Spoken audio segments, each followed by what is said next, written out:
तर हे जर शाळेचा आपण विचार केला तर 4 गावातल्या जवळपास 2 शाळा निजामकालीन पूर्णतः मोडकाळीस आलेल्या आहेत। शासनाने निधी उपलब्ध करून दिलेला नाही। PM योजनेअंतर्गत एक शाळा कानारखेडला आलेली आहे। मागच्या 2 वर्षापासून शाळेचं बांधकाम चालू आहे आणि शाळेला निधी उपलब्ध नसल्यामुळं असलेलं बांधकाम मोडकळीस पडणं चालू आहे। अशा परिस्थितीमध्ये गावाची जी काही शाळेची जागा होती ती सुद्धा गुंतली। म्हणून शासनाने हा जो प्रोग्राम दाखवलेला आहे यामध्ये मोदी साहेबांनी स्वतःच्या प्रसिद्धीसाठी हा कार्यक्रम आणला। गावामध्ये याचा फायदा आम्हाला झालेला नाही। जेवढ्या योजना तुम्ही या ठिकाणी दाखवल्या यातील 2% योजनेचा लाभ आम्हाला झालेला नाही। केवळ आणि केवळ देखावा म्हणून हा प्रयोग न करता जे योजना आमच्या गावापर्यंत आपण दाखवलेल्या आहेत त्याचं इम्प्लिमेंटेशन व्हावं।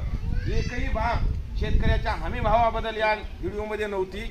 एकही बाब गव्हाला किती भाव मिळेल, कापूस किती क्विंटल